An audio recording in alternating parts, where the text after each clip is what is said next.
जो केस था उसके अंदर जो उन्होंने फायरिंग की थी वो हथियार उन्होंने कहाँ पे छुपाया हुआ है। झारखंड से भी वांछित अभियुक्त थे।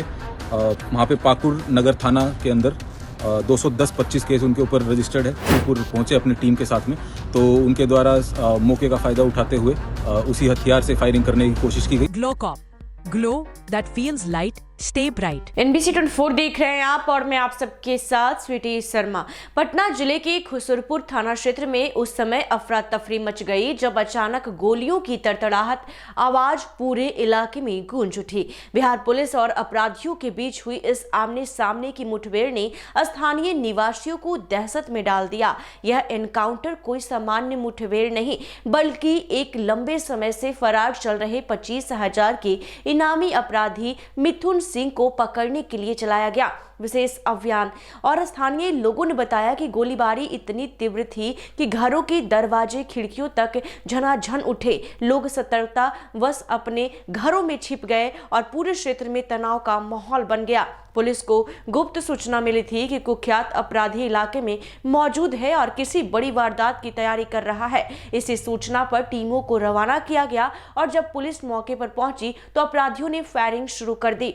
आज 15 नवंबर 2025 को खुसरूपुर थाना अंतर्गत एक गुप्त सूचना प्राप्त हुई कि जो 376-25 खुसरूपुर थाना के अंदर जो कांड है उसके वांछित अभियुक्त जिनका नाम मिथुन कुमार, उम्र 23 वर्ष, पिता प्रभात सिंह उर्फ दिनेश सिंह, जो मझोली बिघा सालिमपुर थाना के रहने वाले हैं, वो वहाँ पर घूम रहे हैं। इस सूचना के आधार पर SHO खुसरूपुर के द्वारा छापामारी की गई तथा उन्हें शेख मोहम्मदपुर के सामने जो 4 लेन है वहाँ से गिरफ्तार किया गया। गिरफ्तारी करने पर कड़ाई से पूछताछ करने पर उनके द्वारा बताया गया कि जो केस था उसके अंदर जो उन्होंने फायरिंग की थी वो हथियार उन्होंने कहाँ पे छुपाया हुआ है। इस केस के साथ साथ जो मिथुन कुमार हैं वो पिछले कुछ समय से झारखंड से भी वांछित अभियुक्त थे। वहाँ पे पाकुड़ नगर थाना के अंदर 210-25 केस उनके ऊपर रजिस्टर्ड है। इसके अलावा 6 केस सालिमपुर में और 1 केस खुसरूपुर में भी उनके खिलाफ डकैती, लूट और फायरिंग जैसे मामलों के अंदर उनके ऊपर रजिस्टर्ड है। वो 25,000 रुपये के इनामी भी थे। जब उनकी निशानदेही पे बताया गया कि कहाँ पर हथियार रखा गया है, तो निशानदेही पे जब वहाँ पे उस जगह पर SHO खुसरूपुर पहुंचे अपनी टीम के साथ में, तो उनके द्वारा मौके का फ़ायदा उठाते हुए उसी हथियार से फायरिंग करने की कोशिश की गई। फायरिंग की गई जिसके अंदर आत्मरक्षा के अंदर पुलिस के द्वारा जवाबी फायरिंग की गई जो कि उनके पैर में गोली लगी। अभी के लिए वो अभियुक्त को NMCH में भेज दिया गया है।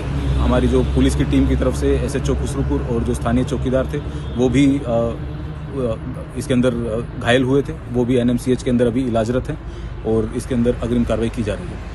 घटना स्थल पर हुई त्वरित कार्रवाई यह दर्शाती है कि बिहार पुलिस इन दिनों जिस आक्रामक मुद्रा में अपराधियों के खिलाफ अभियान चला रही है उसके तहत किसी भी कुख्यात को छोड़ा नहीं जा रहा। ये 5 माह में दूसरी बार है जब खुसरूपुर में पटना पुलिस ने एनकाउंटर को अंजाम दिया। इससे पहले अंगेश को घायल किया था। इस ऑपरेशन को लंगड़ा नाम दिया गया। पटना के खुसरूपुर थाना क्षेत्र में पुलिस और इनामी अपराधी के बीच तड़ातड़ गोलियों की गूंज से इलाका दहल उठा। 25,000 के इनामी मिथुन सिंह को गोली लगने के बाद घायल अवस्था में गिरफ्तार किया गया। ऐसे ही तमाम खबरों के लिए देखते रहिए NBC 24। धन्यवाद।